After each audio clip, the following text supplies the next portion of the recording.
Okay, so we already saw in part one, the two aspects of periodic trend. One was the atomic radius, how it increases across the period, and how it increases down the group. So we have seen that. And then we also understood, the electronegativity. How does it, increase across the period and your increase again up towards the group in the same group. So now let us go a little bit more and understand other aspects of this periodic trend. And then we will also understand the reactivity in the periodic table. Okay. So electron negativity and electron affinity, they are technically the same trend they follow. So last time we have seen the electron negativity, your electron affinity,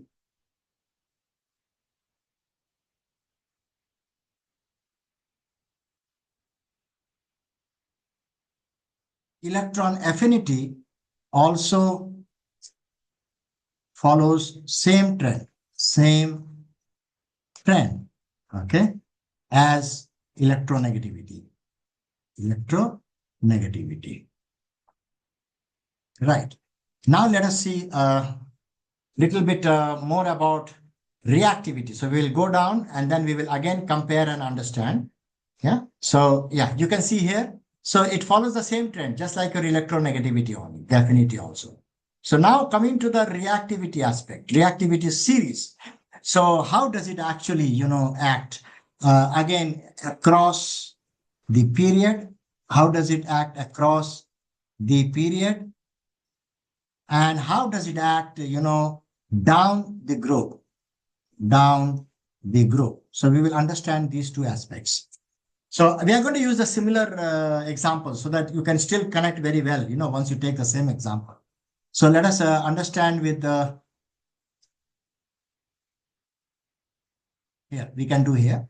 So I'm going to still use the same lithium and oxygen. So because now we are very thorough, right? We are very thorough. We know that lithium and oxygen, we know the atomic number of lithium is 3. We know atomic number of oxygen was 8.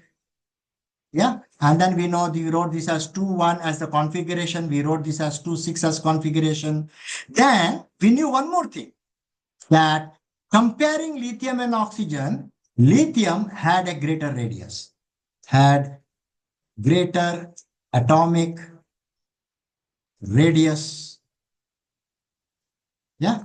Compared to lithium, oxygen had,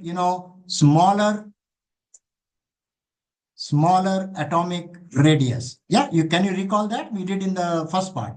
Atomic radius. Now, what does it mean? This small and the bigger atoms, actually, that we will try to understand. So let us begin.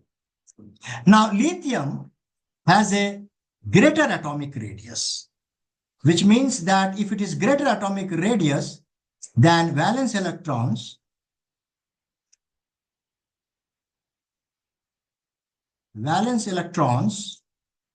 are not not strongly attracted to nucleus to nucleus because it's a bigger one compared to oxygen also, like that. So, and it becomes, because they're not strongly attracted. This also means that, technically means that, it can lose electron easily, you see, easily. So what happens to the oxygen then? So let us understand oxygen now. Oxygen has a smaller radius compared to lithium. So in this case, there is more attraction. Okay. We can also say it has a stronger attraction. Yeah. Between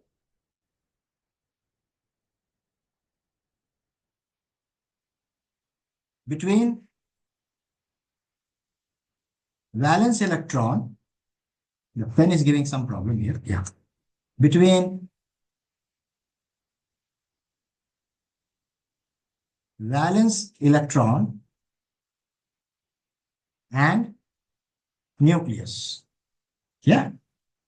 Why? Because it's a smaller one. And because it is having a very strong attraction, you see, it is having a very strong attraction. You cannot do anything much with the electrons. You cannot simply, remove them. It's very difficult, you know. So cannot, cannot lose or gain. Sometimes they also say give away. Sometimes they say give away. Yeah. Electron easily. It cannot, which technically means when you cannot add or remove electrons from oxygen easily, so it becomes your less reactive. So it becomes less reactive, less reactive. And when we say can lose electron easily, this means becomes more reactive or greater reactive. Yeah. Now, does it make sense a little bit here? Okay. So reactivity, when you're talking of reactivity, technically reactivity is more if we can easily add, remove electrons from valence shell. Yeah, valence shell, the last one, valence shell. Now, that is the main reason here actually. So anyway, I just off the video because it is consuming internet a lot. Right. Now let us understand. So we saw this one was, across. Across means we just did lithium and we did oxygen. So we did from here to here right now. And we saw that how lithium is more reactive than oxygen. So technically it means that lithium is more reactive than oxygen. So it means that lithium is more reactive than oxygen. Now, let us understand down the group what happens, okay? So we will see now down the group what happens. So down the group will be another interesting part, yeah? So remember down the group also we have this atomic size there. We are going to use that one. So down the group also I'm going to use down the group. So when I discuss down the group, I'm going to use lithium again, but this time I have to get potassium like previous slide video that we did because they are in the same group. You remember? So if they're in the same group, their valency is same. Okay, valency is same, which means they are +1 actually. What is different than down the group? The number of shell for potassium is more than lithium. Yeah. So if you go up and just have a look at the structure, once I'll just go to this, so we will know potassium is 19, lithium is 3. Okay. So potassium is 19, yeah, and lithium is 3. So lithium is having 3, which is like 2, 1. Yeah, the electronic configuration. Whereas potassium is 19. So it will be 2, 8, 8, and 1. So then what is the difference here we have to see? Now lithium, technically is smaller. So which means radius is small, less, or radius is less. So how do we know this? Remember in the previous video that we saw in the beginning of this, where, we saw this structure here. We saw this diagram here. You see, atomic radius increases down, which means lithium has a smaller atomic radius compared to potassium. Okay. So we are going to use that funda here now in order to justify this reactivity down the group. Okay. So let's go a little more down, little more down here. Yes. So radius is less. Technically, if radius is less, what does it mean? It means that attraction between valence electron and nucleus is more. Yeah, is more. So will it be more easy to add electron? No, because the attraction itself is very high. So it will, so I will just get it here. So little bit down here. Okay. So lithium, technically, it is difficult for him to lose because of that attraction. So it is difficult to lose electron due to attraction. Yeah. So it means that it will be difficult to accept also. Yeah. And that means technically means that it is less reactive. It is less reactive. Why? Because to be reactive, you should be ready to accept or give away electrons. You see? Right. Now let us see what happens to potassium now. So in potassium, what happens? In potassium, the radius is greater. We know that. We have seen up there. Radius is greater. Yeah. Because the radius is greater, valence electron are less attracted to nucleus. Yeah. And if it is less attracted, we can easily add electrons or more electrons to potassium. Yeah. Because if the force of attraction is more there, it won't allow electrons to come in because it is less attracted to nucleus. So adding more electron also, it will be easy because it is not attracted much, right? So it will not repel or attract, or it will disturb your addition of the electron. That's the main understanding here. And that is the reason that this is more reactive.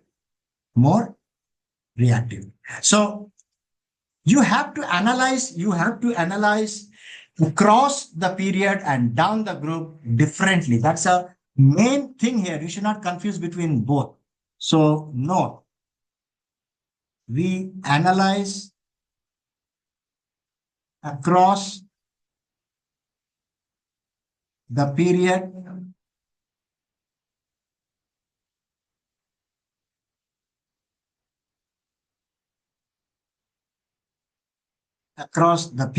and down the group differently. Okay. We don't analyze it the same. So you have to keep in mind that in both the case, you see, we discussed who is having a bigger radius, smaller radius, but then we analyze differently. Okay. So for across, we analyzed it more differently, whereas for down the group, we analyzed differently. Now that's how you actually, organize your reactivity. So don't forget that. So reactivity increases down when you come down, and your increases when you come from right to left in the periodic table. Okay. Right. So now before we stop here, I want to just recall something. Okay. So I just want to recall something. I want to recall one thing. I want to recall is how do you write the compound formula, because many of you had this doubt actually. So I will do case one first, okay, and then I will do case two. In case one, I'm going to discuss aluminium and oxygen. Now, aluminium has 13 and oxygen has 8. We know that. So we write it as 283, the electronic configuration, and we write 26, yeah, which also means that aluminium can give away 3 electrons, so it is plus 3, whereas oxygen can actually, it requires 2 electrons. You see, it wants to accept 2 electrons, okay? And here 3 electrons will be given. It can give 3 electrons. That's why we write here minus 2. Now, in that way, both are happy because both will have octet rule followed. But how do you write it now? So the way we write it is, we take the power of oxygen, we put it at the base of aluminium. We take the power of aluminium, put it at the base of oxygen, which means that we can now write this particular thing as aluminium. We have oxygen, but the 2 of the oxygen comes here and 3 of the aluminium valency goes here. And that's how you write the compound formula. Okay. Now, aluminium is a metal, whereas oxygen is a non-metal. So what type of bond will it form? We all know it's going to form ionic bond. Okay. So technically, ionic bond is formed between metal and non-metal, as well as there is transfer of electron. Okay. Now another case 2 I will do, and with that we will stop them. So the case 2 was another set of example which we had. So case 2, we will do between carbon and oxygen. Okay. So carbon has 6, oxygen has 8. So carbon we write 2, 4. This we write 2, 6. Now technically both are non-metal. So because both are non-metal, we cannot do form ionic bond here. Okay. So we go for, covalent bond. We go for covalent bond here. So now if I have to do the covalent bond, then it can have, you remember we did the single bond, double bond, and triple bond. Okay. So in this case, which one will be? We will see that. Now, I'm going to follow, we call it as a Lewis structure. If you remember this, we done this before. So we call it Lewis structure. Now, what does Lewis structure look like? The Lewis structure looks like this. I have carbon, I have oxygen, okay? Now, carbon has valency of how much? It has valency of 4, if you see here. So, which means carbon I can put here 1, 2, 3, 4. Okay, great. Now, I will take another color. Now, for oxygen, we know the valency is 6, right? So, we can put 1, 2, 3, 4, 5, 6. Then, same for this oxygen also, 1, 2, 3, 4, 5, 6. Now, what is the advantage of doing it this way? We have to understand that also. Let's see. So if they form a bond like this, they are forming a bond. Okay, they are forming a bond. Now let us say you count for oxygen. How many it gets? It will get 1, 2, 3, 4, 5, 6, 7, 8. Now it will get 8 electrons. Octet rule followed. Yeah, octet followed. So fine. Look at the carbon here. 1, 2, 3, 4, 5, 6, 7, 8. So carbon also got 8 electrons. So his octet rule also followed. Sorry, this spelling is wrong here. So octet rule is followed. Okay, fine. Look at this oxygen here. Again, it is having 8 electrons. So his octet rule is also followed. Now that is how you actually form the bonds. All right. And in this case, this is an example of double covalent bond. Okay, double covalent bond. Now, we will stop here because this is all part of chemistry. And the next part, third part, I will add a little bit of reflection and refraction because we did it long time back. So there was a request to do that also. So I'm going to stop this recording.